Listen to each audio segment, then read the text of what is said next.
I grew up on a small dairy farm.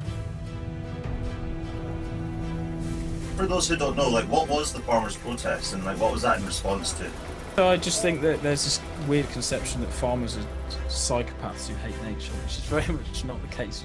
They obviously, we live amongst the wildlife. We want to plant trees and have ponds, but then what these leftist writers then suggest to get rid of all the farmers and just rewild it. It's just very strange to me that they haven't worked out. They're backing the aristocratic class interest, which is and that failed. They become environmentalists and start attacking the food supply, which we're very used to today. This idea that modern agriculture is bad, it's destroyed all the nature or whatever. But what they meant is modern agriculture stops Britain being in its natural state. So what that actually means is we need to restrict the food supply and kill everybody who's not a peasant. It's a blueprint for genocide.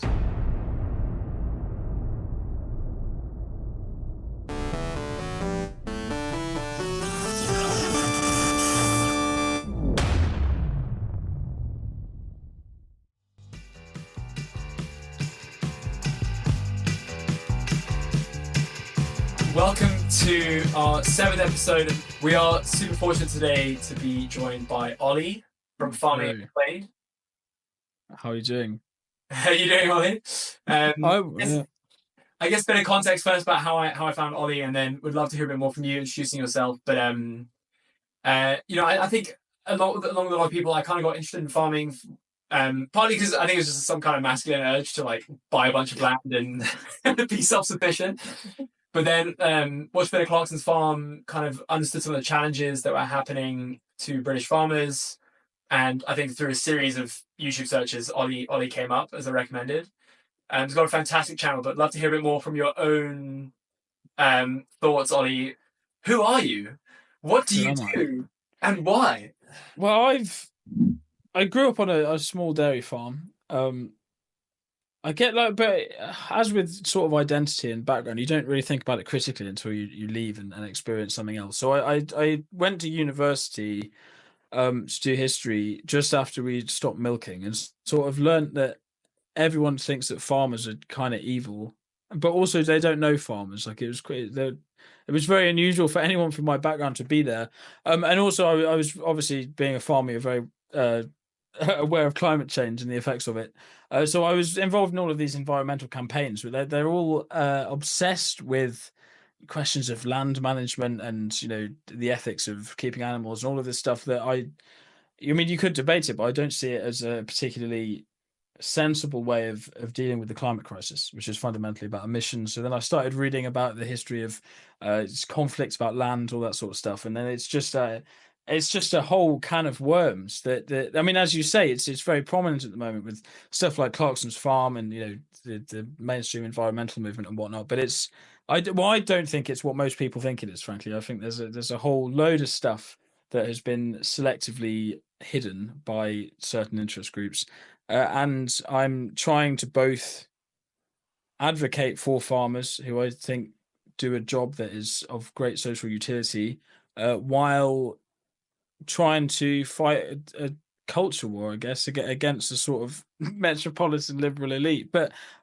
one based on love, not hate. You have to spread culture in a positive way, I think, to win people over. And then obviously all of the craziness happened, and now I'm involved in the campaigns too. But that's sort of me.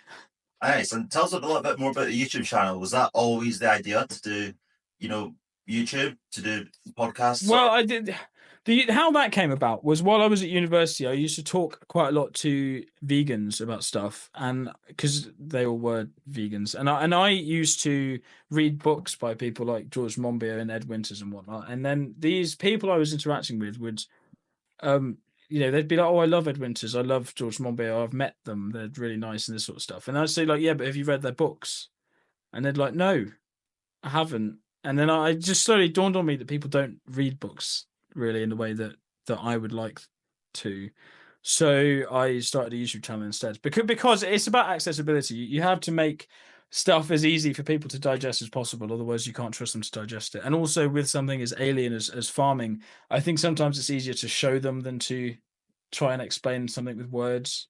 it does some of the work for you. And I thought also maybe it would be fun, which it sort of is sometimes, but the editing's not that good, you know. Wow, and I've noticed that about 12,000 was it subscribers? Yeah, now it's 12,000. It's a funny thing though. I mean, it took me over 6 months to get 1,000, I think. So Okay. that felt like a waste of time. But you know, some people do 3 videos and get 40k subs, and some people are on like hundreds and hundreds and hundreds and are on, you know, 6,000 or something. So I think on the whole I'm doing above average, but it's a slow process and it doesn't earn money, but it, you know, it raises your profile, I guess. Probably worthwhile on the whole. Have you met like people that you wouldn't have met otherwise, I presume, and like been in situations that are interesting you otherwise wouldn't have been in as a consequence of having? Yeah, well, I've ended up being like quite prominent in this organization called Save British Farming, which just happened because I was talking about the inheritance tax the Labour Party implemented, like from a left wing perspective, which is generally my position. Although I'd like to think that I'm not too polemical. And yeah, so their leader Liz Webster found me, and then I've just been roped in basically to being involved in all this crazy stuff, and that is nuts. I mean, we took 1,400 tractors to central London in February. We took tractors down to Westminster twice. Beyond that, we do like media events. I've been on telly loads of times. And yeah, I do meet people. It's weird. I mean, you go to these protests or just generally to agricultural events, and people will come up to me and either like ask for pictures or thank me for my service and stuff, which is very strange. But exactly, no, it's weird. It's weird, but I guess in a sense it's nice because, like, if I go to a conference, people come and speak to me, which means I always have someone to talk to, but I don't have to do the thing where you go up and just talk to a random, you know. So that's great. But yeah, you meet people. You do meet people. It's good. And just for those who don't know, like, what was the farmers' protest, and like, what was that in response to? And I guess, more generally, like, why is farming important? Well, farming has since the war been supported to produce cheap food for the people, which was always the sort of end goal of the policy, but as like a sort of side. I said that badly. As a what's the term? I'm sorry. The side effects. That's sorry. My brain just went then. But as a sort of side effect, farmers were empowered to own their own land essentially, and their condition generally improved and has done since about the First World War. But it's kind of since about the 90s stagnated, and now it's started going backwards. So the government is rolling back support for working farmers. We're being subjected to loads of really crap trade agreements. I mean, just in the last week, you've had the India Free Trade Agreement and the American one. Although that seems very scarce on substance if you look into it. So we have been struggling for a really long time, and now it's accelerating essentially. So the government has put a 20% tax on land, which is about 4 times the average return on capital employed in farming. So it's about 4 times average farm income will have to go just to pay this tax to allow businesses to continue. And that's obviously not including any costs involved in actually farming or any money you might use to live or anything like that. So it's just not affordable. We literally cannot pay it. My own view is that they know this and it's quite deliberate, and they're trying to remove us from the land so that they can allow companies to own it, or people who will be prepared to do stuff that has a better return on capital employed, like solar panels, or just biodiversity net gain, anything like that, because that then will cause more money to change hands and therefore cause economic growth. But my concern is about food production. We need to be very mindful of where we get our food from and also what the food is. We need healthy food, and I would argue that is economic, because if people are healthy, then they are not going to be as they'll be able to work more, won't be as demanding on the NHS, will live longer, etc. But they don't seem to see that far ahead, and they seem to think that short term farmers are not making much money, and this is an economic problem. I'd love to come on in a little bit more detail to kind of food security, food poverty, and some of these attendant things that we're facing as a country, as the United Kingdom. But just to double click a little bit on the importance of farming, I think one widely misunderstood thing that I learned a lot from watching your videos was just how much farmers do to actually maintain the countryside. Can you say a little bit more about just like, everything about the hedges and the public footpaths that farmers kind of maintain out of their own pocket that we all kind of enjoy and benefit from. Yeah, well, I think one of the crucial. There's lots of things about the post-war policies that have been sort of maintained just out of convention, like through the basic payments which was the system of subsidies that we're just moving away from now. But one of those is that the countryside is an amenity. So they wanted to preserve small farms because they then have communities in villages. You have, the farmers' kids go to the local schools or whatever, and then they spend money at the local machinery merchants, and then their kids go to the school. They all know each other, and so there is a social side to it. But as you say, there's also just an amenity side to it, and that it is very pleasant if you get in your car and you drive and you have the beautifully maintained hedges and the freshly planted trees, and you see animals grazing. Which I was thinking about this the other day because there's a village near me that has a small dairy farm actually in the village, which is how ours used to be, but it's becoming increasingly rare. And I drove past it, and I thought, you don't see that now very often at all. That actually in a village you have somebody working, and you have animals immediately in the fields next to it. But I think that is a good thing because it ties people to the food system.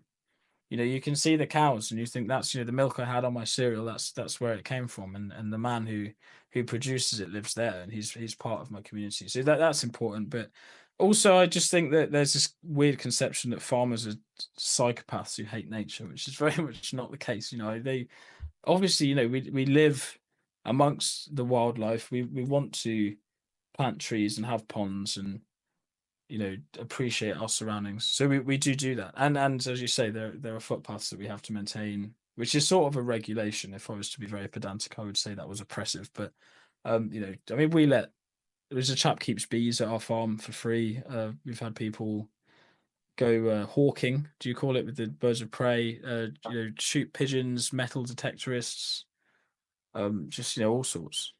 You're a steward, I guess, this is probably an impossible question, but you mentioned a couple times, so I think maybe just to tee it up for the rest of the discussion, the post-war settlement on kind of how we conceive of the use of land in the countryside versus the cities. I think just for context, the rest of the discussion would be quite helpful if you could, in broad strokes, just outline and of course go to Oli's channel to watch the video in its entirety. But what are just some of the key points that affect how we interact with farmers in the countryside today? Like kind of the most salient ones. Well, that's a very big question. Well, in essence, in the 1930s, the problems facing the countryside were that we had a free market food system, which meant that people in cities were impoverished. Not impoverished, we're malnourished, sorry, because we just imported crap from America. Farmers were not doing very well, and neither were landowners. And also our food security was terrible because we'd neglected domestic production, which is all exactly what's happening now. But in order to fix it, the government stepped in and supported scientific agriculture and small owner occupiers. But there were other ideas at the time that developed. I presume this is what you were getting at with the question, which is that one of which was, rather than help farmers and scientific agriculture and city people in the way that they did, they wanted instead to essentially return to feudalism and therefore bolster aristocratic both control of land and political influence. And this becomes, well, I would argue this becomes the environmental movement. It sort of drops its explicitly political element in the 1930s, and then after the war becomes the Soil Association. But they established very important rhetoric into how, in terms of how we see the world. They think nature is a very good thing, whereas the socialists tend not to think that. And they use terms like organic, which we all use, and they invent this concept of artificial fertilizer. Whereas there's no such thing, is there? There's just fixed nitrogen. It's just a molecule. It can't be fake or real. So yeah, but it's huge. They sort of form the opposition to modern agriculture, which is something that follows up to the present day. And it's not real. There is no such thing as organic farming. It doesn't exist. It's an imagined concept. So I guess that ties in neatly with my next question, which is, what do you think are the biggest misconceptions that you encounter about farming from either the general public? And I guess more pressingly, something you've been dealing with recently, the government. Like, what do they just not get about your life? Well, some of it, there's a few different ways. Like, some of it's just a sort of cultural divide thing, which is that like lots of people at uni thought that how we treat animals is terrible and imagine lots of things. Yeah, I mean, I'm sure you may have seen, they think that when you see animals in fields, they're like show animals and they're there to fool you into thinking that there are not loads of animals kept underground in a bunker or something. That we like just this crazy stuff. But that's just because they don't know us, right? And then if you actually like, I've been in situations where people have said very offensive things along those lines, and then someone goes, "Oh, but he's a farmer," and then they go, "Not you though. You're all right. I can, I can see that you would look after your animals," which they always go, they were being polite when they said that, but I don't think they are. I think genuinely they just don't know farmers, and if they see one, they're like, "Oh, obviously you're not overtly evil." So that's important. That does, I think, overshadow everything because it kind of dehumanizes us in a way, particularly if they overtly humanize animals and say that animals are the same as people, then that it dehumanizes us. But there's a lot of misconceptions. I think one of the important thing about the countryside is that you produce cheap, nutritious food for people in cities, which is something that everyone has forgotten, and they seem to forget that the subsidies on land, which we used to have under the basic payment, were for that. The idea was that they would support a healthy crop rotation and make it viable for farmers to do the less profitable elements of a crop rotation in order to have long-term sustainable farming that also was a bit flexible, and you could alter the crop rotation, or the amount of grass you had to the demands of the government. If the government decided that the British national diet needed more meat or more grain or whatever, farmers would be able to make those changes. That's something that everyone has forgotten. And also, just more crucially, as we were talking about a second ago, the different interest groups in the countryside are very important. I mean, in the urban world, you have working class, middle class, upper class, and politics and economics are often seen through that analytical lens. But in the countryside, historically you have farm labourers, but crucially you have farmers and the landowning class, the aristocracy, and the conflict between those two groups is central to understanding everything that happens, frankly. And no one gets it. They think that we're all capitalists or the aristocracy. Essentially, if you own lands, they think that you're intrinsically very well off, whereas again, this ties back to the cultural point. That's not the case very often. A lot of farmers are very poor indeed. Can you speak more about that tension between the two classes of farmers? Well, essentially, the aristocracy are the medieval ruling class, and they want to control land. And the reason they want to do that is because they want to be seen to rule, which means they don't want to just be a landlord in the sort of modern sense of the term. So historically, they've done lots of things in order to rule or justify their position. I mean, one way that they justify their position is an appeal to history. So they will be very interested in like the family history of their estate, and they'll say, we've been here since the Norman time, so it's good that we own all this land because we always have. Another way they do it is they appeal to natural hierarchies. So they will they have established this hierarchy of animals that corresponds to the human social hierarchy. So you have the royal stag at the top, and then the wolf and the fox, and then below that sort of the hare and the rabbit and whatnot.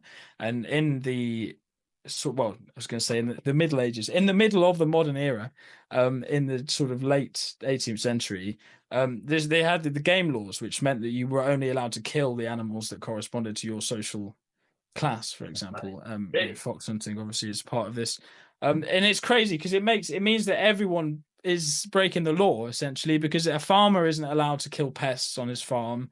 Anyone from cities who wants to go shooting at the weekend is a poacher, and obviously poor people who want to kill things to eat are also poachers. So everyone becomes a criminal, and they all hate the aristocracy. And they put restrictions on stuff, and they just I've lost my train of thought. I'm sorry, you're gonna have to edit that bit. What was the question? Just remind me. More about the two different classes of farming.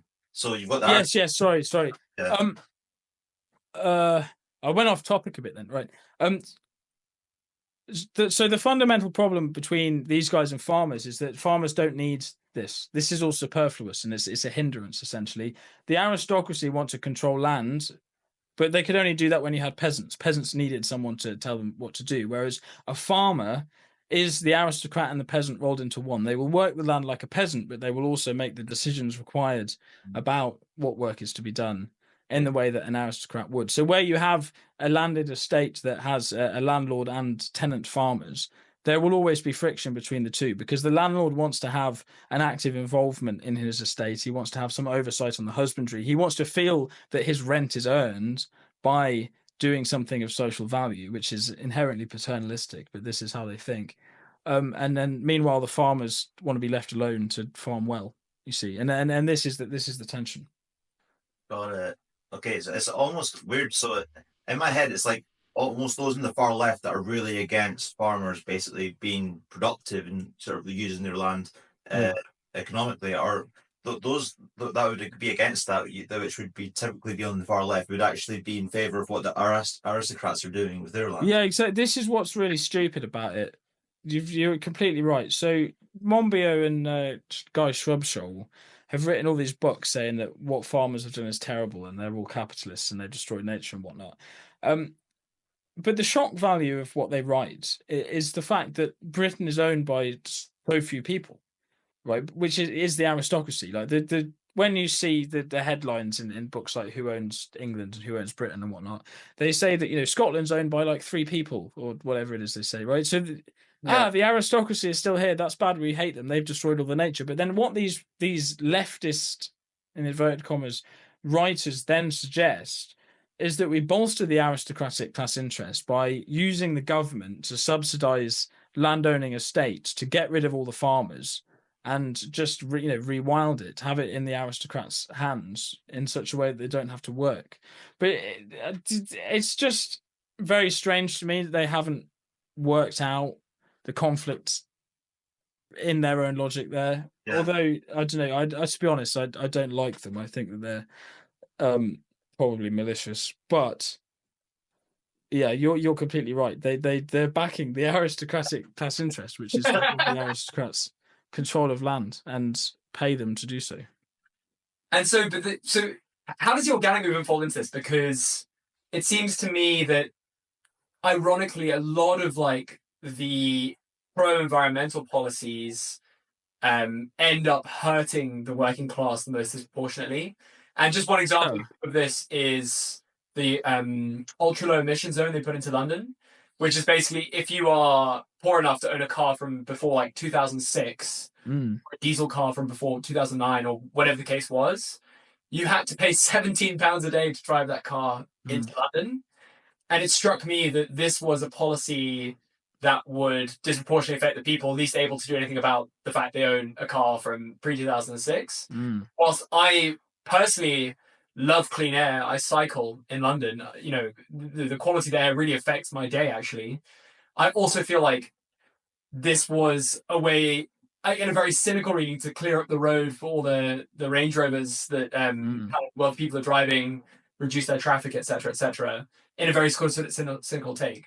So I'd love to talk a bit more about how the environmental movement and specifically the organic movement has fed into this tension between the two. Well, it's a very interesting comparison. I'm not sure I feel qualified to comment on that, in that it's a very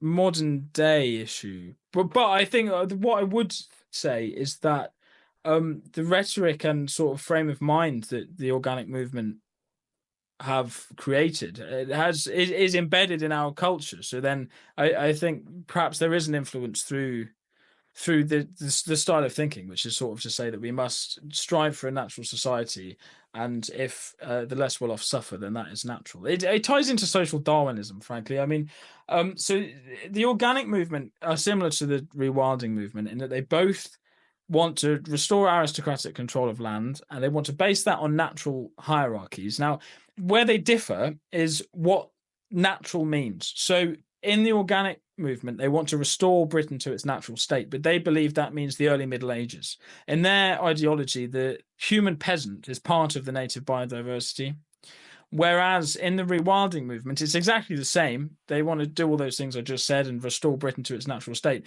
But they don't think we can really do peasants anymore, presumably just for pragmatic reasons. Peasants are too far gone. Instead, they want wolves. So restoring Britain to its natural state means taking it to before human settlement, right? I think that the organic movement and the rewilding movement are sort of all part of the same arc in that sense. They've just sort of swapped peasants for wolves. I mean, Charles Burrell, the guy at Net, I saw him speak, and he stood up and talked for half an hour. And the first 10 minutes, he just talked about wolves. He just stood up and was like, Britain is perfect for wolves. Our climate's great for wolves. We have all these problems because we don't have wolves. We need wolves. And then was like, therefore, we're doing all this rewilding work on our estate, right? But you're sitting there thinking, you don't have wolves. You're not going to have wolves because, of the basic layout of Britain. It's so infeasible. Who wants wolves? I mean, Jesus Christ, they might eat your child or whatever. Yeah. Oh, crazy.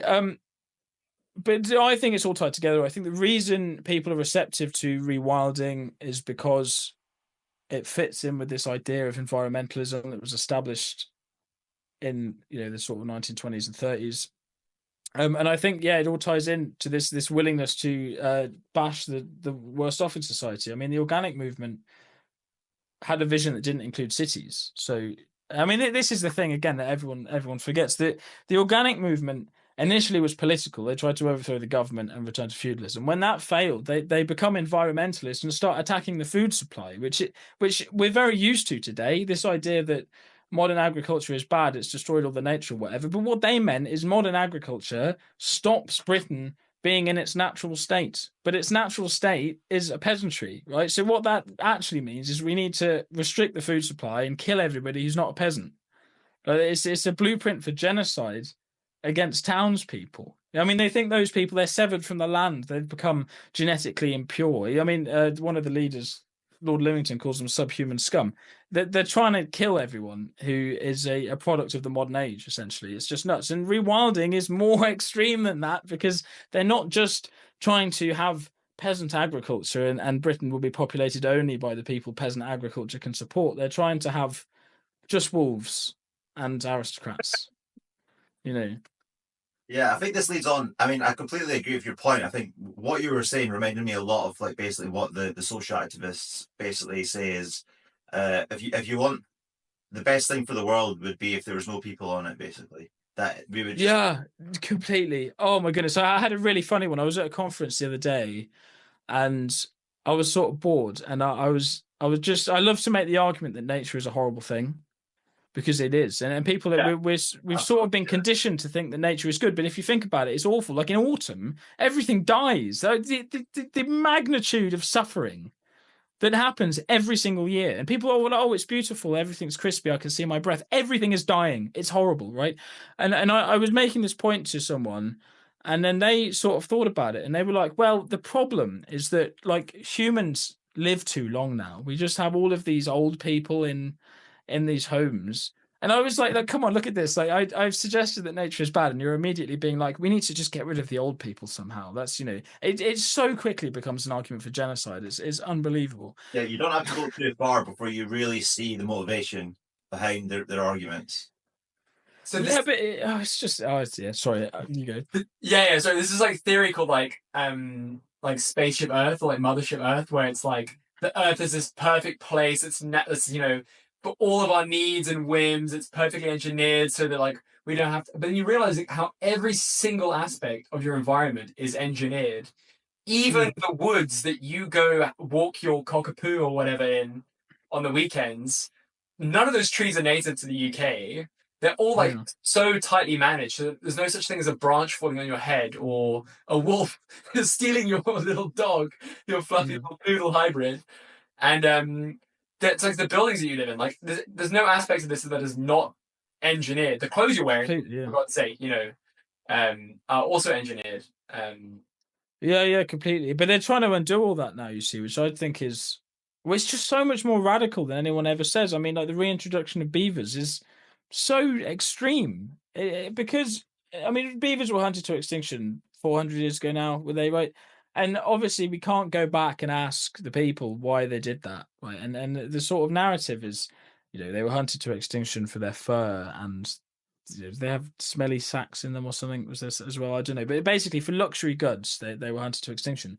But now we know that they have all these wonderful advantages for landscape management, and farmers are much better if they have the beavers and stuff. And you just think, no, this doesn't make sense, right? Because if beavers actually were not anything other than just a pest, right, some aristocrat in a backwater in Scotland would have gone, hang on a minute, we're going to keep beavers on my estate because I, in my benevolent husbandry of my tenants, know that these beavers are good, so I will maintain them, and then they wouldn't be extinct, right? I mean, even if they were hunted to extinction for furs, somebody would have kept a few in their back garden or something, because then you could sell the fur. It doesn't work. The reason they were hunted to extinction, I'm sure, is because they are extremely annoying and they cut down trees and block ditches and are just generally a pest. Speaking of one animal that you mentioned quite vociferously, that I just want to touch on before we move on from animals is the crow. Can you tell me all about how evil crows are? Why? I think crows are quite interesting, actually, because I think what makes them unpleasant is the same thing that sort of makes humans unpleasant. Actually, I think the ideology of a crow is that to destroy everything in order to make your own life as easy as possible. So there's this idea that we have of nature that humans have offended it. I think if you were to give a crow a bulldozer, they would completely destroy everything if it served their own interests, right? But that's how things in nature think. They don't want to have difficult lives. They don't want to be at risk of starvation. They don't want to suffer. They don't want to be out in the cold, right? Neither do we. That's why we have houses. That's why we have medicine. That's why we've done all this stuff. Arguably, our construction of everything that, human progress is just the concept of moving further and further from state of nature, right? But crows are just the same. Then they're smart.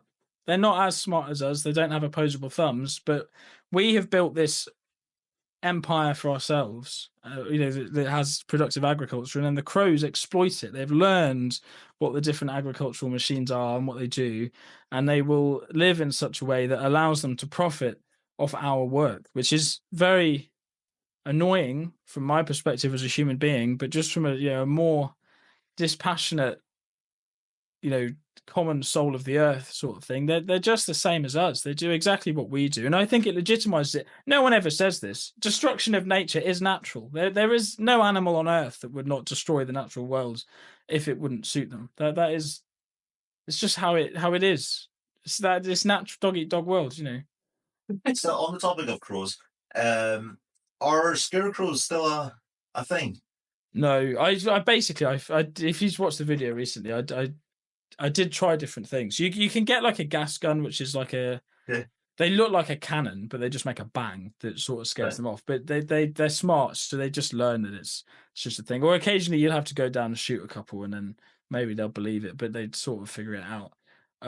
What I tried to do was tie CDs on pigtails, which are like electric wire stakes, and they spin in the wind, and the flash scares them. Apparently it's like the one thing that they can't figure out for some reason. And they are quite eerie, actually. I mean, I was driving just around the field and had sort of forgotten that I'd done it, because you can't really see them from a distance. And then there was this just like weird luminescent green glow hovering above the field, and I was like, what the hell is that?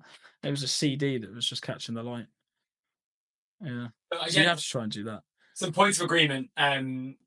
Pro-human being is a great sort of ideological starting point, not anti-human being, not kind of an ideology that would lead to a series of outcomes that would reduce the population, or humans are inherently bad.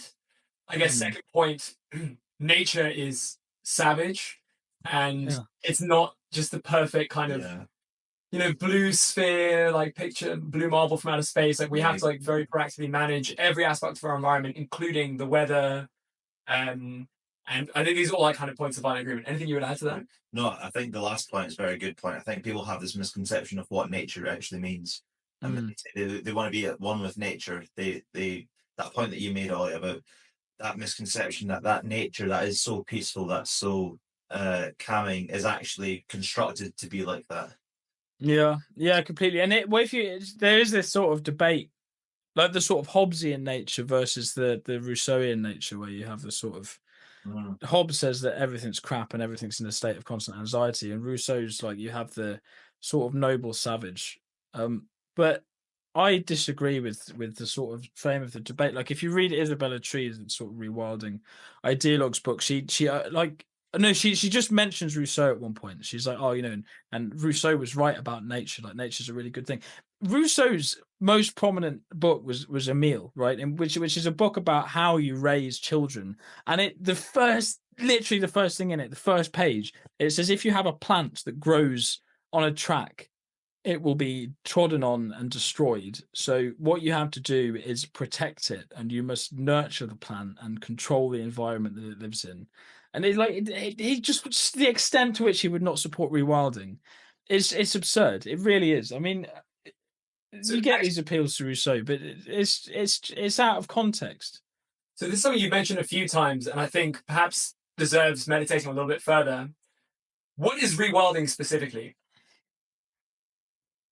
Well, maybe it's one of those things that has different definitions. So I don't claim to give an all encompassing one, but rewilding is this idea that we have to return land to or closer to its natural state, which of course begs loads of unanswerable questions like what is nature, when is nature, etc., etc. Typically, the answer to that seems to be nature is before humans came to exist, and probably also includes any invasive species that we like, which is arbitrary.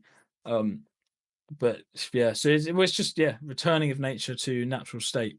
And so you have these things, right? Like farmers being paid per acre to not grow food. So we'll pay you not to grow food, basically. Yeah, but it's mostly the money is mostly available to large landowners. In the you can have projects between 500 and 5,000 hectares, and my farm, for reference, is 48 hectares. So you have to be over 10 times. No, is that right? Yeah, over 10 times the size of my farm to qualify, up to 100 times the size of my farm. It's insane. It's just absolutely crazy. Particularly as the criticism of the post-war subsidies that were based on land holding or land farming, rather, we used to get the criticism of those was, we're subsidizing land ownership. This is crazy. Whereas this very explicitly is subsidizing large land ownership, which I just think is worse. Okay, so we've gone through quite a few concepts here about how post-war agricultural settlement was arrived upon. Let's just say, we've gone from like the feudal system to the post-war settlement to whatever is going on now. If Oli were, I don't know, head of DEFRA or whoever, if Oli was king, and you were going to rebuild an agricultural system from scratch, give it all our current knowledge, and take no existing infrastructure or kind of cultural baggage or anything like that, what would be the absolute first principles you would establish? And how might it look radically different from the current concept of farming? That's a different. Do we have hedges? You're allowed hedges.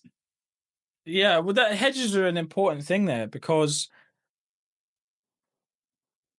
well, it's right. The problem with that question is that culture and agricultural productivism are sort of opposites. Well, not that they're incompatible, but the countryside would look very different. So I'm a big believer in small owner-occupying farmers, largely for cultural reasons, although I think it is also efficient. So in each village you'd have 5 genuine working farmers, right? And there is this belief that small farmers are better for the planet because they're not corporations or whatever. Small farmers have to farm very intensively, otherwise they'll go broke, right? So you do maintain high productivity, but then to do that, it requires 2 things. Firstly, that you have that structure of farms, which generally only happens because of the history of the countryside. I mean, our farm exists in the way that it does because it used to be a medieval open field, and then it was enclosed into an estate, and yada yada, and then now we're left with all these small farms. but then arguably that's not as productive. You see, a small farm won't have access to all of the technologies that larger farms do and whatnot. And you can fix that with cooperative agreements with contractors, stuff like that. It might sound unimaginative. Honestly, I would return it largely to what they did after the war. I think that was really, really smart. It's just a very well thought through series of ideas. The one thing I think that they particularly screwed up after the war was repealing the Resale Price Maintenance Act, which demanded that supermarkets paid farmers fairly for their produce. I think that's a huge thing, and I mean I understood that DEFRA currently were going to look at that because I don't think farmers want to be subsidised particularly. I think we want to be paid fairly for what we produce. But it's also important that on the consumer end, it's affordable, right? Which then is another problem. But I think if you just regulated the supermarkets and you just said, you have to pay the farmers this because this is what it costs to produce that. You have to sell it for this because it needs to be affordable. It's up to you to make the efficiency gains to make money at that. Then they'd have to do that, and it would save the government money and save consumers money at the expense of a few shareholders. I would do that. I mean, basically, that's what they do to farmers now, which is they say, we're going to pay you this for milk, suck it up, right? I'll just flip that and put it on the supermarkets and keep most things the same otherwise, which is unimaginative. I have no idea that that's what happened actually behind the scenes about farming, that they were told what they should accept for their Yeah, no, they're really cruel. I mean, I remember when I was at school in probably 2018, we watched a BBC Panorama in economics about dairy farmers. We'd just given up milking at the time. But because we all have like non-homogeneous goods, and milk from one farm is broadly indistinguishable from milk in another farm, we don't really have any bargaining power with the suppliers because they like milk's just milk, so they can just go somewhere else, and therefore they can make us sign contracts, and they also know how much we earn, obviously, so they make us sign contracts and then just cut the price. And you think, well, hang on, mate, we just signed a contract that says you were not going to do that, and then they just like, well, sue us, you can't because you're skint. It's really, really poor. But then at the same time, like this has been eclipsed by us all getting bashed in the media for being evil. So it's tough, to be honest. It's a very difficult. Well, this is why we gave up. It's a very difficult way to live, which I think is a shame, and I think those people should be looked after because I think what they do is very valuable, and I don't think you get new people to do it. But yeah, supermarkets are a massive problem. Well, and so basically, it kind of like de-incentivizes then, I'd say, farmers to actually look after their cows, look after their livestock, if basically they're already going to get told what they're going to get paid up front for their produce. Like, what incentive is there for farmers to actually, care about, looking after their animals? Well, as in, if they did have guaranteed prices, or if they don't, what do you mean? If farmers could basically dictate the prices, then surely they'd invest a lot more in basically looking after their cows, for example, because surely there's a correlation between cows that are well looked after and the milk that they produce. Yeah. I mean. Well, all farmers have an overdraft, although that's a whole. Banks are becoming more difficult to work with now too because they don't think we can pay them back. But when you have animals, the animals do very much come first. So, I mean, this would be better to talk to a girl about. But if you marry a farmer, you rank pretty much bottom of his list of priorities because if there is some problem with the animals, then you just have to look after them. But it's just that's an ethical thing, right? I mean, if you're skint and you need to get some medicine, you have to get the medicine. It's not really like you have to feed them. I mean, particularly with the weather now, it's not raining. There's going to be a lot of farmers who run out of forage, and you have to buy it.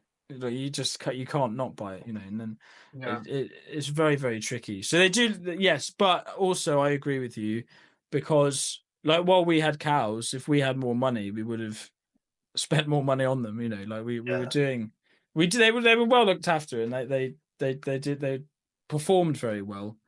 But we didn't have any spare money for any frivolities or anything like that. But am I right in assuming that by investing more in like the cows or like that they would produce better milk, or that perhaps the meat would be better quality.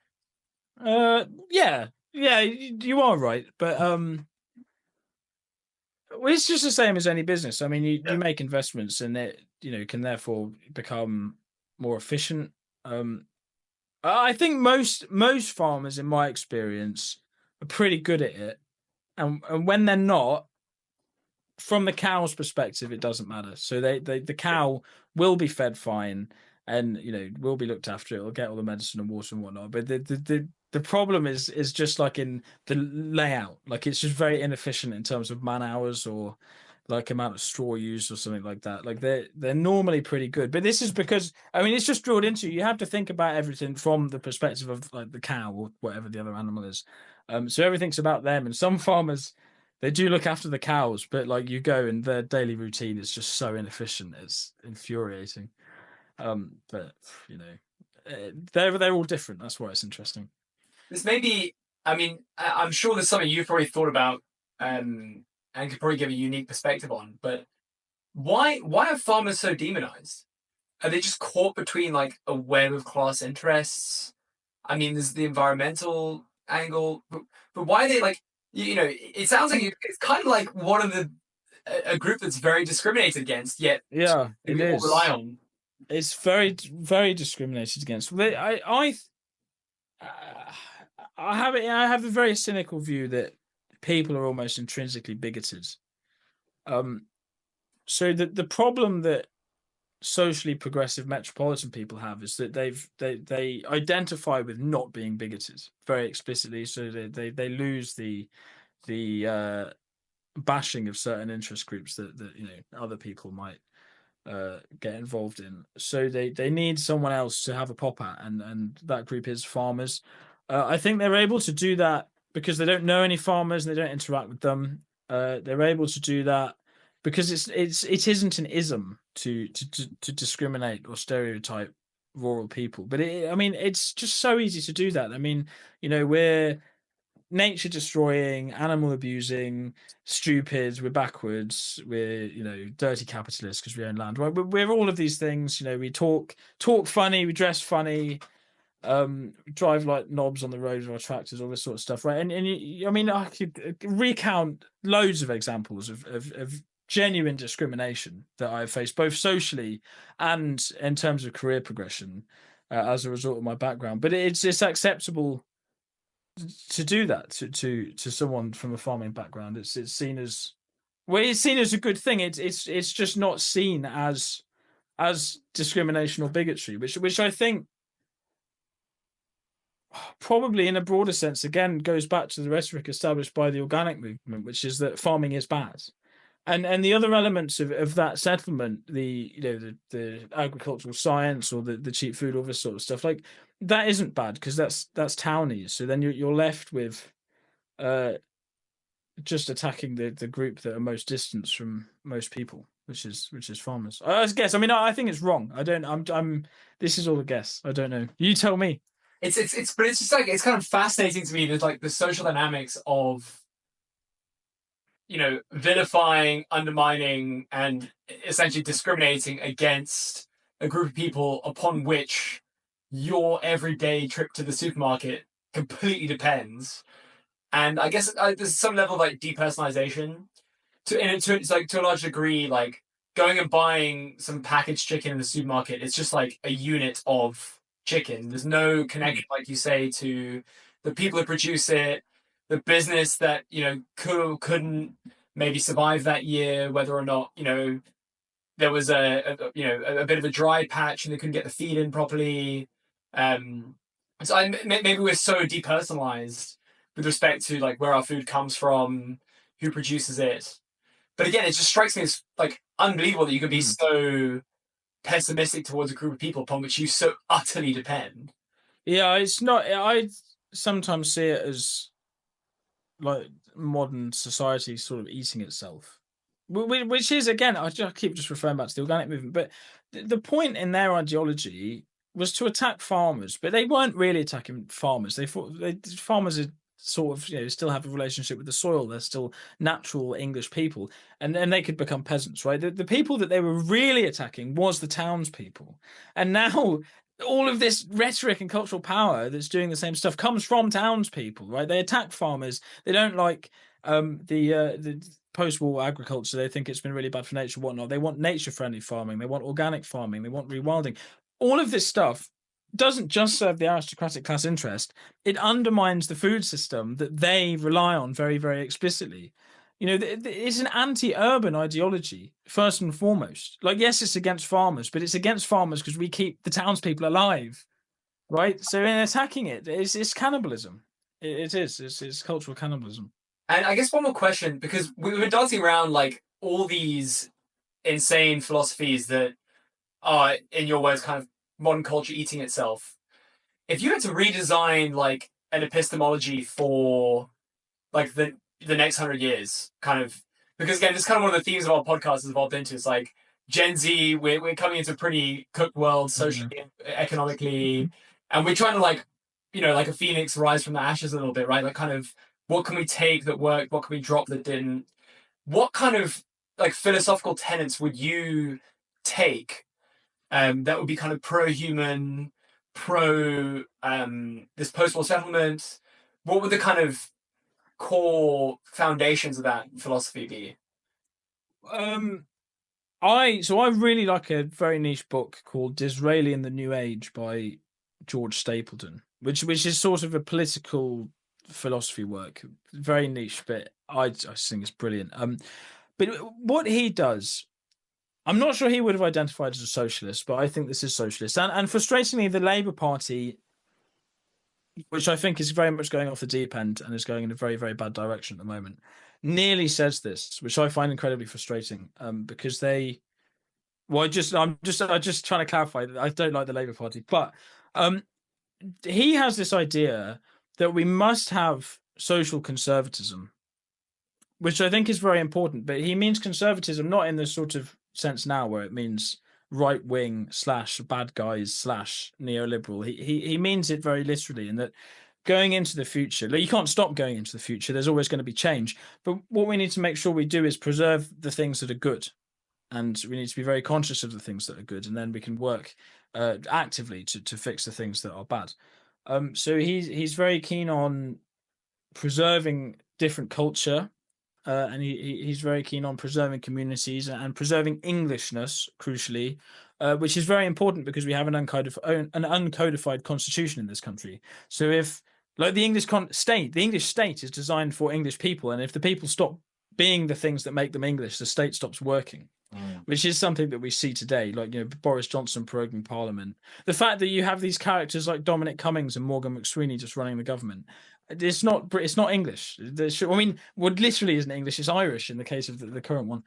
And I think this is really important. But the thing that makes all this work is a spirit of tolerance. So his idea is that you preserve. Not like English culture. It's quite easy to see this as like a nationalistic thing. It isn't. You have all of these different cultures, but you preserve them, and then you have tolerance between them. So everyone respects each other, and then you become enriched through learning about each other's cultures. And this is just something that I, as somebody who might not look like they are from a social minority that's discriminated against, I think is really important, because, I mean, I don't want to make them all seem bad, but there are certain people in my community that like to moan about other minorities, right? But we are a minority, and if you legitimize bashing certain minorities, then you're legitimizing bashing us. I mean, people sort of say we need to leave the European Court of Human Rights so that we can, you know, get rid of immigrants or whatever. We need to stay in the European Court of Human Rights so the government can't take our land off us. They are very explicitly trying to dispossess us for certain things. I mean, you have the inheritance tax, but they're also passing things about compulsory purchase beneath the market value. The Natural England is able to do that in order to do rewilding stuff or whatever. So they could just throw you off your lands because they decide they want to do that and not pay you fairly. The European Court of Human Rights will stop that, right? So it's very important for us as a group of people in a very specific situation to stay in this court, right? Point being, we need to learn to be tolerant of other groups, and then we wouldn't be attacking ourselves, kind of thing, right? And like another example of this is I went to the Oxford Farming Conference, which is like a very establishment farming thing, but the best conversations I had there were with my taxi drivers, who were Pakistani and Bangladeshi, because they are people who come from families who have close contact with the land, and they know what it's like to live in that condition while being harassed by a corrupt government, because they've lived through it. And I was able to have really great conversations with these people, and one of them even I didn't want to compare being a farmer to like the discrimination that you face to being a Muslim, but then he did it, and he said, I understand how you feel, because I'm here and people think that I'm evil, but they don't know me and I'm not evil, right? Like these people are our friends on so many levels. Like they literally live the same lives we do quite often. They understand what it's like to be an outsider in this society. Often they have a food culture that white British people don't have, which means that when farmers sell direct to consumer, most of their customers are from ethnic minorities. So they're most of our consumer base. But we need to be having a principle of tolerance with these people. They want to be involved in our way of life. They want to know where their food comes from. They want to know, like, they want to have an involvement in the land, and then at the same time we can enjoy their culture as well. So you have to preserve the culture, and you have to tolerate it. A very long answer, but that's what I would do. It's a very big question, to be fair. And I guess just to kind of shift the conversation slightly, which is something we've really been dancing around, is kind of the state of food security in the UK. I guess the first part of my question is, what is the UK like particularly well suited to growing? I know you have this like kind of historical meme of like English people being roast beefs. So I use the word English, we can use the word English. We have a Scot here, so let's change to British. They have oats. They have oats over there. Yeah, oats and sheep. But like, what are we particularly well suited to kind of to growing? And then the second point is like, what is the state of food security? If a war broke out, would the net amount of calories we produce in this country be able to sustain the current population? Yeah, so we are very good at producing cereals and like meat and dairy, essentially, but all of those things are not very labor intensive. Our climate and soils would also be good at producing vegetables and stuff, but these are often more labor intensive, and we don't have the workforce to do that, essentially. Less good at oranges and bananas and stuff, right? So on a food security point, it would be unrealistic to ever expect Britain to be able to feed itself, and particularly not in tropical things. This is why we have Ribena, by the way, because in the war we couldn't import vitamin C, so we made a domestic source of it, which is why blackcurrant things are popular still. But yeah, we import at the moment about 40% of our food. This is likely to get worse with the government's decision to remove food production subsidies and go free market. I just think it's insane, but obviously, I think it's malicious, as I explained earlier. I think they're seeking growth at the expense of food production. But the sort of other side of that coin is that they seem to want industrialization. So they have this big emphasis on profit, and they're not against food production if it's profitable, but what that means is like factory farms kind of stuff, which is no help to people like my family, and I think will be environmentally damaging. And I don't think the people who voted Labour would like that, as is true of a lot of their policies. So it's not very good is the short answer. We are reliant on imports. It's probably going to get worse, but we may be saved by industrialized factory farming, which I don't really want to see for other reasons. That's why you guys are so demonized, because like PETA shows the video of like the worst 1% of farms like actually really heinously abusing animals, versus like family farm in Lincolnshire who's doing some dairy, like looking after the cows and I guess the other problem is that because farmers are sort of culturally distinct, they're often really bad at defending ourselves. I will make some attempts to do this in the future, but we don't really have any particularly articulate we don't really have any particular we don't we don't really have any particularly articulate spokespeople or people who would survive like a cross-examination of their backgrounds, right? So I mean, like Clarkson was mentioned, he's been great at raising profile, but as soon as he's been used as a campaign tool, he's very wealthy. He bought his farm to avoid tax. He's not a real farmer. He's very conservative. He hates the Labour Party. He hates the BBC. And it's so the difficulty with the vegan point is that vegans are typically young, media savvy, presentable, educated, and then farmers are the opposite of that.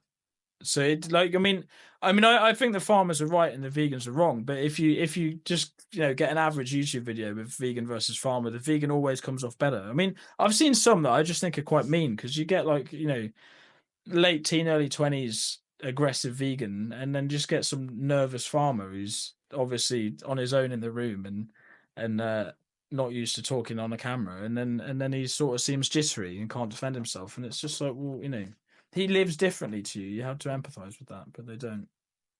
Well, could this generation have found its spokesman in Oli slowly? Well, maybe. I don't know. I'm not. Some of them think that, but I don't.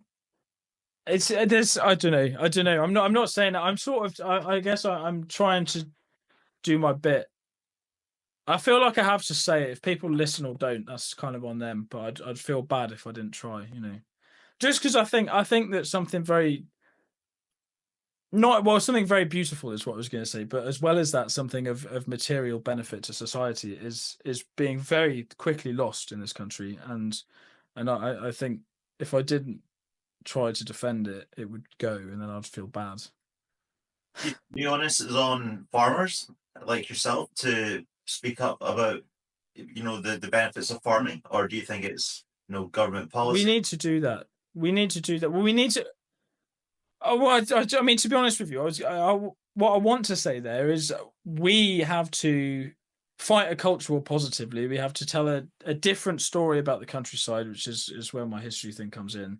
We need to tell a positive story about the countryside, and we need to welcome people into our way of life. I mean, this is the whole cultural tolerance thing. I think our communities are wonderful, but we need to open them up and show people why they're valuable. But then, hopefully the end result of that is to explain to the Labour Party what a left-wing food policy looks like. But I'm not sure even proving that now would be of much use, given so much of the rest of their programme seems to be, at best, neoliberal and at worst, just extremely far right. I mean, so we've got to try. I don't know. Sometimes it seems like a bit of an impossible task, but what else can you do? How do you see food production over the next 100 years changing in the UK? What does the future of farming look like? Well, I don't know. It's.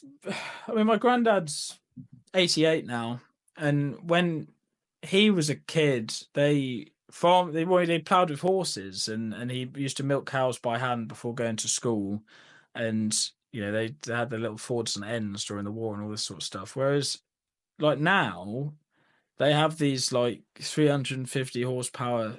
I mean, he had like a 1 or 2 furrow plow, and now they have like 7 or 8 furrows, and the furrows are bigger. It's just the change in his lifetime has been absolutely unbelievable. But also the change in communities. I mean, when he was born, you'd have quite a good business on 60 acres, whereas now we're 120 acres, and it's not nearly viable. You'd want 3 times that easily to actually have like something that could genuinely stand on its own 2 feet as a full-time job. I dread to think what will happen. I don't know. I do have this sort of conception that farmers will die out. I think. I think they will. I think they probably will die out. I think I will hopefully be able to hold on to my farm by subsidizing it from other things, but it will be probably quite strange because, I mean, around here, they're all farms roughly the same size as mine. We're surrounded by them, but if they're all old people now, some of them have kids, some of them don't. Some of the kids don't want to do it anyway, and they'll either get amalgamated or brought up or built on or whatever, and it might just be a little island with me on it. I don't know. How many farmers are actually making use of modern tech like AI and things to But it sort of depends. I mean, as I said earlier, small farmers struggle to make the purchase, but then contractors have it, right? So like we don't have huge tractors or no-till kit or whatever, but then we still farm with it because the contractors have it. And that is an important thing. Most farmers are quite savvy. It's a common misconception. If something is known to work, they will snap it up because they don't want to live difficult lives. Where farmers are reluctant to do stuff, it's because if they're not sure it will work. So, you know, a new technology, it's best if your neighbor tries it first, you know, because then it's no risk to you, kind of thing. This is exacerbated at the moment by the fact the government is trying to make us do lots of stuff that's stupid and wrong, and then farmers don't pick it up and they go, "Oh, you're all really conservative and don't move with the times." Well, no, because the times are going the wrong way. Grow up, you know. But no, I'd say farmers use new technology. It depends a bit on size, depends a bit on what they're doing. But you know, you've got to bear in mind a lot of the technologies are nonsense. Vertical farms, like, what's that about? We have rain and sun. We don't need that. It's the sad thing as well, like kind of just also kind of reminding them, it's the point about farmers dying out is there's so much tacit knowledge that you kind of have to have almost like a master apprentice style, like completely. You have to grow up around it. Like just looking at, I mean, for example, we brought him up far too much in this conversation, but Clarkson bungling around his farm, trying to learn from, you know, someone who's been on farms, grown up on farms, Caleb or whatever. And, you know, it's really hard to recover tacit knowledge once it's gone. It's like institutional knowledge in a way. Yeah, no, I completely agree. I mean, you sort of asked what I would do earlier. I mean, one thing that I would like to do if I was just given a massive lever of power would be to give any tenanted farms to the tenants and to make council farms a thing again, essentially. So, I mean, I don't know if city people know about these, but just as you used to have council houses where to get on the property ladder, you could take a government-owned house and then save up and buy one. You have farms that are the same idea. So the government owns these farms, well, councils own them, that's why they're called council farms. And then the idea is that you take one and then you can get into farming. You can set up an agricultural business working on this farm. The rent's not very high at all. And then you can save up and then you can buy a farm, right? But this doesn't work anymore, essentially because land values are far too high to ever buy one by farming it. But I think like that as an institution is absolutely, it's just so important. I was at the Young Farmers Rally this last weekend asking people about, like, you know, how the government's impacting their life choices, and there are so many people who would love to be farmers, who are, you know, are passionate about the food system, who work in the food system, but they don't have a farm. I mean, like, even I, arguably, I'm one of these people. If I had more land, I probably would just be a farmer. But I only have so much, and it's not really a viable business, so I have to do something else. And if we could fix this barrier to entry, then I think that would be a wonderful thing. And also, in doing so, you're removing the aristocratic interest from the land and giving it much more closely to the people. It seems to me. Because one of the points we're dancing around, and let's get into the political dimension next, but that land value is so highly priced because there's a range of things you can do with that land, including building, for example, solar panels on that land. But to me, that seems like a bit of a market failure because you're not pricing in the fact that the price of food will go to virtually infinite if there's not enough of it, right? Yes, yeah. If you price, you know, it's like with stories from when ancient Rome fell, and this is women like throwing their like diamond necklaces in and like golden rings in exchange for some like corn, you know, or wheat or bread or whatever, because like, well, how you can't eat a diamond, you know what I mean? Like it's like nothing if there's no food. So it seems to be like a fundamental market failure that we're not pricing in this food security point, especially in a geopolitically volatile world where we can't necessarily depend on Argentinian beef or French whatever, you know. And then the second point to me that I think, you know, is something we also danced around a little bit, but like the free market food system.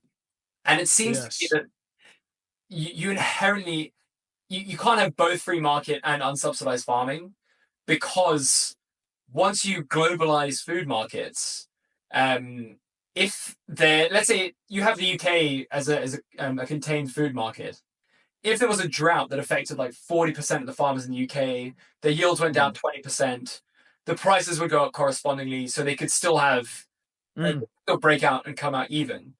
But once you globalize the food market, a drought in the UK doesn't necessarily affect, say, a drought in Ukraine, where a lot of wheat comes from. And then the supply and demand kind of breaks down in a way. Yeah. And so you inherently have to subsidize farmers, because you can't have both the globalized food supply, where you import 40% of your food, and not subsidize the farmers, and then kind of just leave them to the vicissitudes of, well, climate's getting a bit weirder, supply and demand's not going to take care of you, you're going to have to take bottom dollar for the global price of your Yeah. I mean, I completely agree with everything you say, but I mean, the thing, I mean, I bang my head against the wall sometimes, because I feel that a lot of people sort of make that point and they go, it doesn't make sense what they're doing. You know, food's really important, and, you know, farming could be part of a growth strategy if the government just stopped hating on us, all this sort of stuff. They're not trying to save us, right? It's not that they're governing it badly. They're actively trying to kill us off, right? They're trying to dispossess us from the land.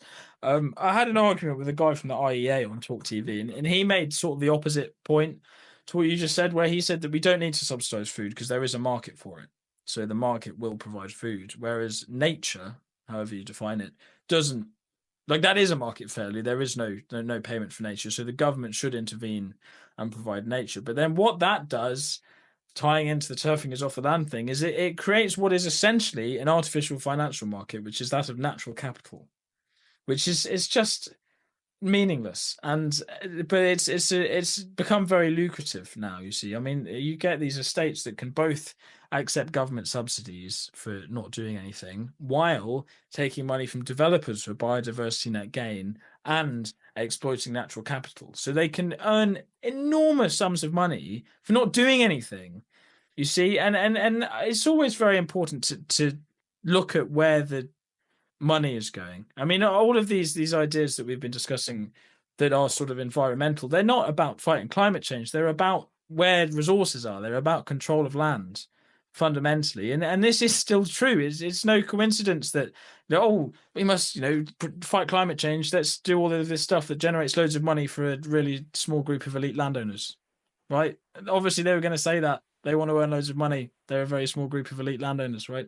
And yeah, it's just very important to remember that they're not. It's not that they're governing us wrong. It's not that they, you know, don't see that we could be part of the solution. They are trying to get rid of us, I think. That segues into politics. Do you want to take that? Next point, the politics. About the protests and stuff. Oh yeah, so basically, obviously, there's a lot of protests against farmers, not just in the UK, but obviously across Europe as well. We've seen in the past couple of years in the Netherlands and in Germany as well.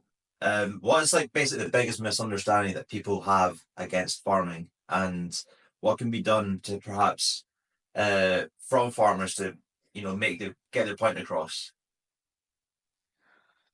A lot of it's difficult. I think some of it goes back to stuff we've already touched on, which is that we are perceived to be backwards, right? And you have these protests, and it's like, oh, it seems like they're fighting against attempts to solve climate change, or it seems like they want to destroy nature because they're campaigning against this stuff. Whereas, like, I mean, I was talking to farmers the other day doing Vox Pops, and I was saying, do you think that what you do destroys nature? And no, they don't think that. So there is this just basic failure of, like, a level dialogue, where in the media the narrative is the farmers have destroyed all of the nature, and the farmers read it and think, no, we haven't, you know, and then they don't engage with it. They just think, oh, that's a load of nonsense, I'm not engaging with that.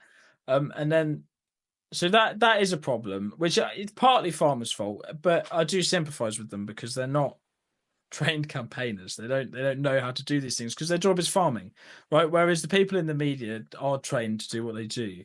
So I think that's a balance. So the one thing that does really mug me off about what happened in Europe and what's sort of happening here increasingly is that it gets co-opted by the far right, which is just such a failure on everyone's part, because we need to really not be seen as far right if we have any hope of surviving at all.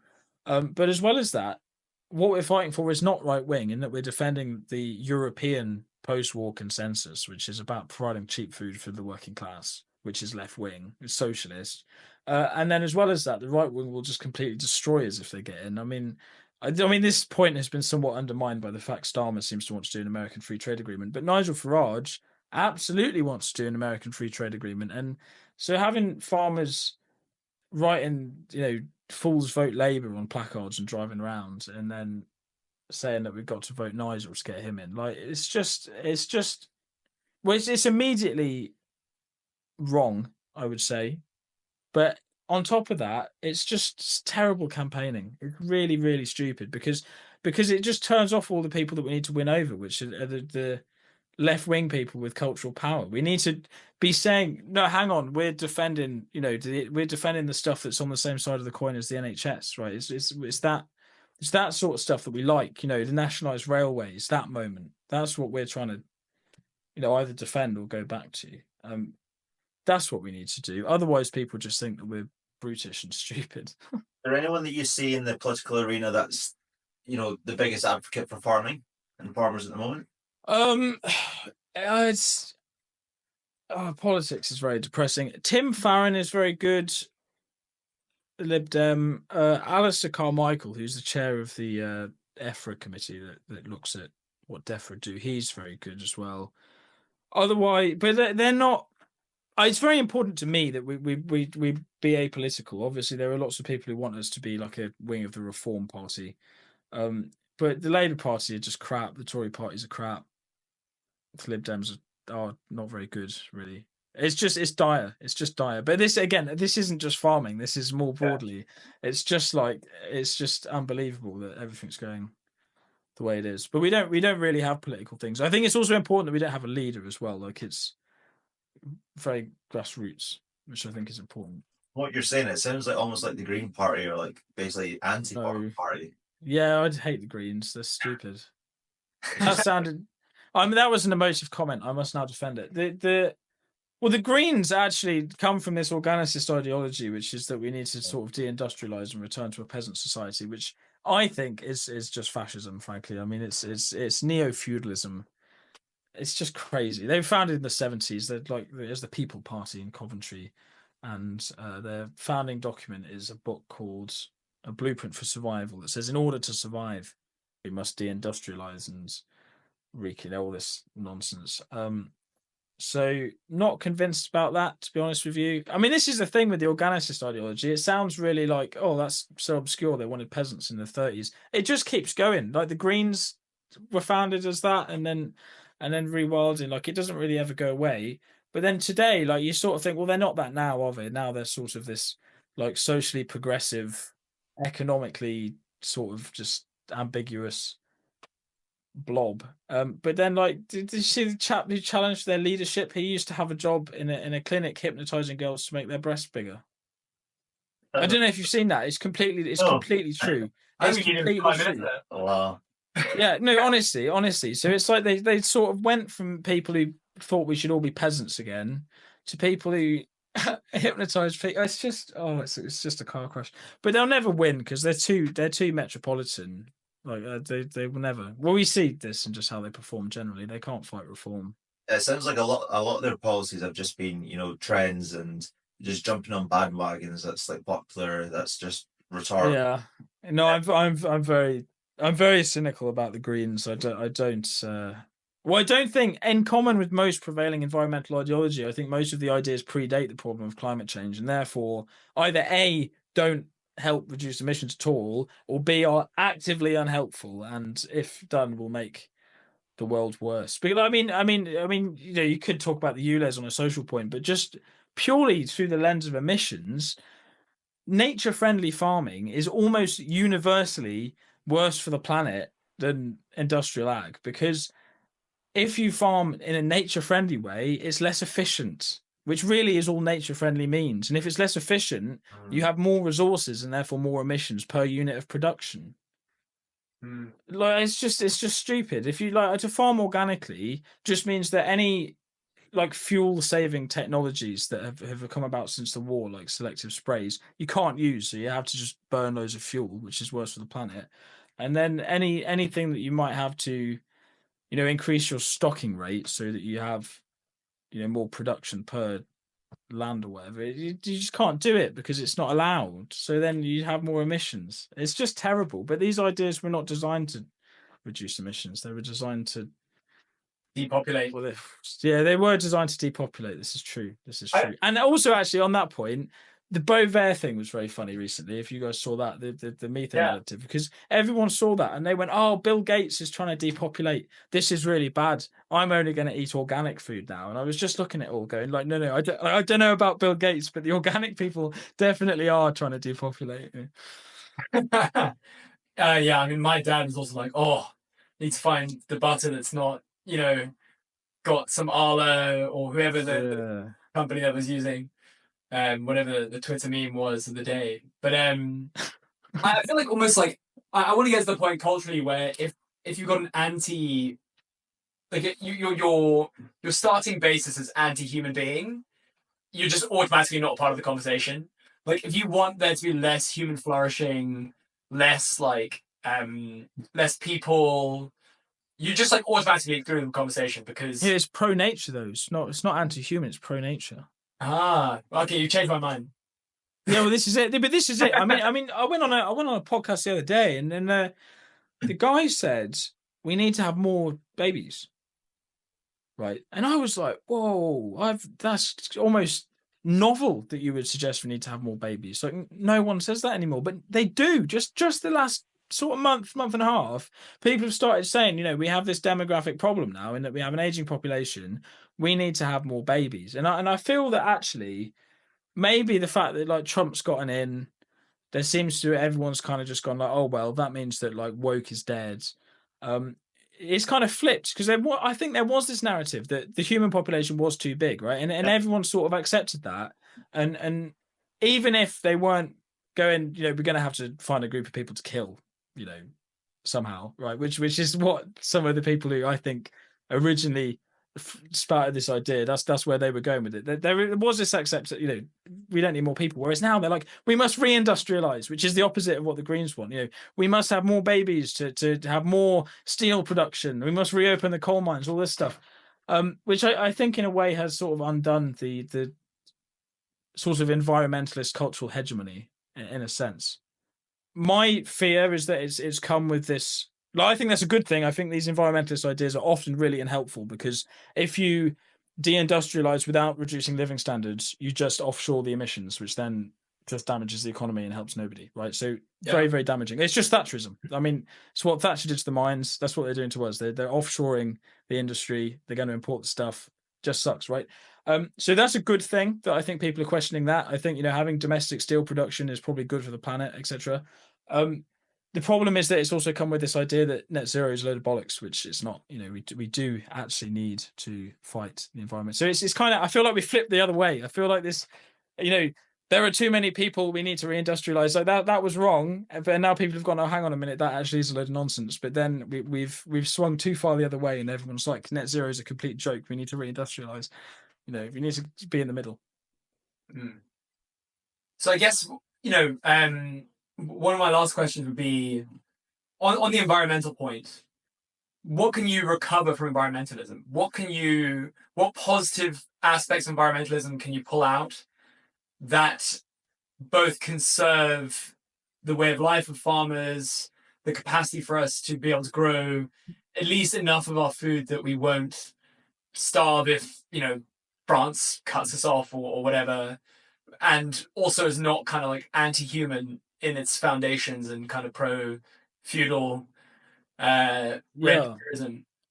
Well, I think that the original, as it was conceived, the environmental movement was very influential there and did have positive influence, I think, on what actually happened after the war. So where they believe in blood and soil and this idea that in order to be genetically natural and preserved, you have to have this relationship to land, which is obviously nonsense. But this idea does emerge that you have to have a sort of cultural preservation of things in a similar way. So you have to preserve a relationship with the land, not for genetic reasons, but for cultural reasons, right? And I think that's true. I think that's reasonable. But like a lot of fascist ideas, there often is a sort of grain of truth in there that's become corrupted and incoherent, right? And I think the grain of truth in what they were saying is that you need to preserve that particular way of life, Englishness. Also, I think one thing that's true that they say is that people who have a relationship with the land know better than scientists. which is a very key point. They make it because they hate scientists and they just want everyone to be peasants again. But I think that is true. I mean, it's just so everything about the countryside is very, very paternalistic, and it's ever so common for people to be like, oh, farmers are all stupid because they don't do. No, that's no. We know we know the land, we know what we're doing. We've been doing it for generations, and if we're not doing something, it's probably because it doesn't work, right? That is something the organicists were right about. I forgot the question. What was the question? Just So what can you recover from environmentalism that would kind of be like a better conception of how we should... Oh yeah, sorry. I just forgot my other point. In terms of positive actions, I really dislike the government's current structure. Although they have said they're going to just scrap all support, but it's very paternalistic. They want to pay us to do specific things, which I think is often it explicitly contravenes good husbandry, and that it pays you to farm unproductively because they have this binary view of farming nature. But I don't like it. It's not holistic. It's very difficult for them to administrate. It's just dumb. But farmers haven't really taken it up. What I do like is like my local council, for example, provides free trees, and I like that because they're not free in that. Oh, well, obviously we pay tax, but we have to pick them up, we have to plant them, we have to water them and look after them, whatever, particularly in weather like this. So there is a cost of labour to us and transport and such, but the government provides them and obviously organises it and facilitates them. So that's a very positive. Like, it's just positive. They're helping us do something that we can then do off our own backs, and it feels much more like a partnership that we're sort of working together. Whereas, because of the way that farming works, like at the moment we are reliant on government support. We do not get paid enough by the supermarkets, and the government don't seem prepared to fix that. So, but they've taken the support away, and in its place have given us these stupid SFIs, they're called. So we need to look through them and be like, what's going to damage my business model the least if I do, right? Which is just, it's very negative, and it's all really bureaucratic, and there's windows for applications and whatnot. Whereas if it was just on like a basic, we're going to help you do this stuff with some, providing some capital. Here it is. That's, it's much better. I much prefer that. And I think that like we're much more likely to do that than we would be if they were just to enforce something, And I think they need to just change the approach. I would take we all want nature. I'm not trying to bash environmentalism as such. It's just sort of the paternalistic attitudes I would remove.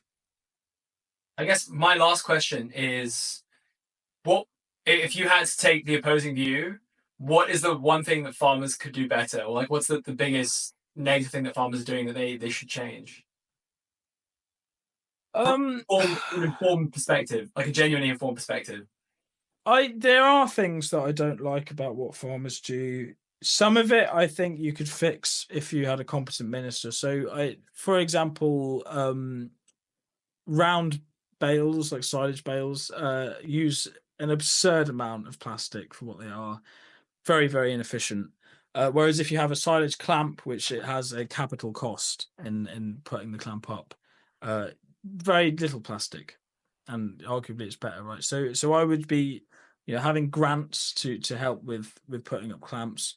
That would greatly reduce plastic. Some farmers, which there is regulation on this, and we were never allowed to do it. There's a whole, again, I'm talking about a very niche cultural world here. You get inspected, so you can't break rules, but if some farms are particularly crap, the inspectors kind of don't bother. So like, we used to be pretty good at home, so they'd be really anal and they'd pick you up on stupid stuff and you'd have to jump through loads of hoops. Whereas sometimes you go to a farm and it's a complete dump, and they kind of just turn up and just tick the box and they're like, yeah, okay, and just leave, right? Because it's like trying to climb a mountain for them.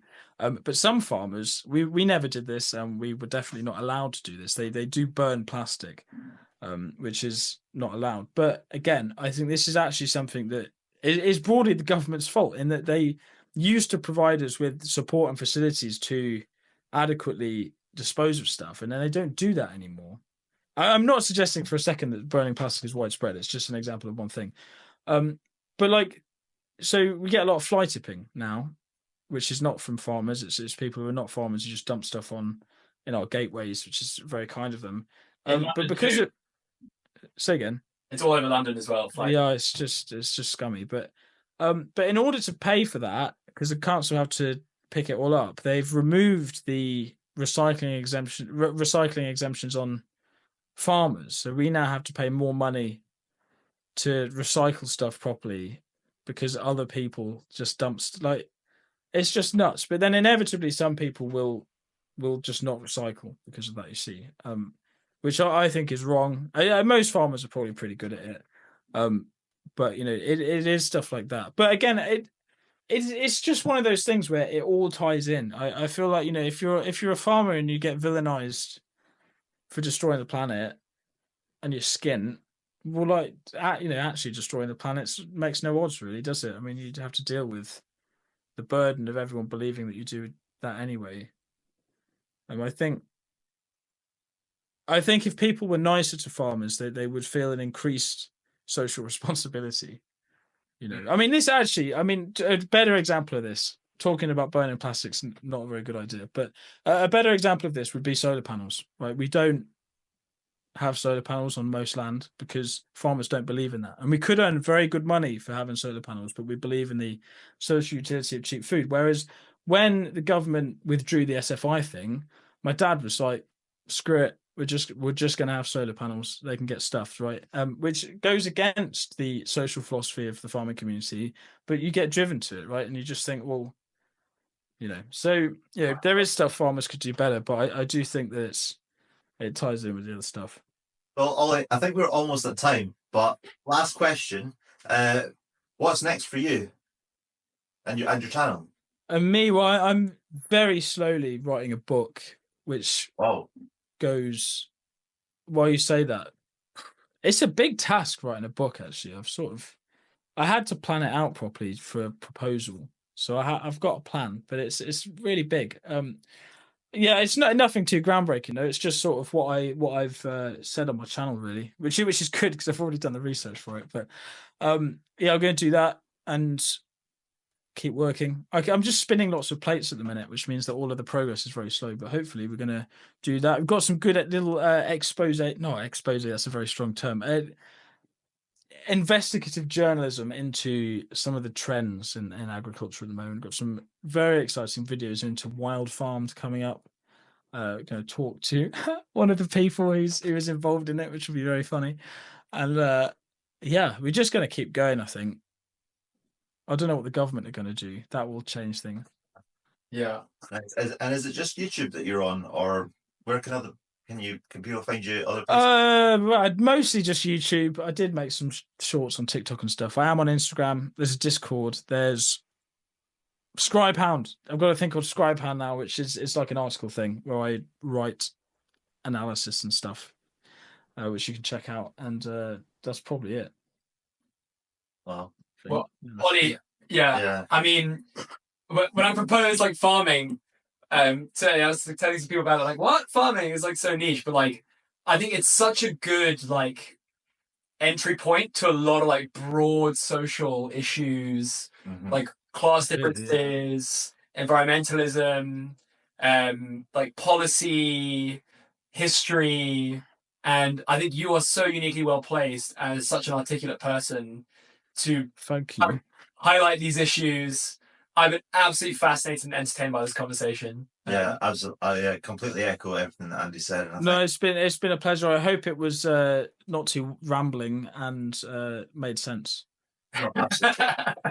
Well, can only hope the same thing for us. No, you were good. It was good. Yeah. No, I enjoyed it. It's always good to make connections and stuff. Think on your feet. For sure. Fantastic. Well, look, open invitation. Next time you're in London, please let us know. Love to go. My pleasure. Have a wonderful. I look forward to it. Me too. Well, thank you very much.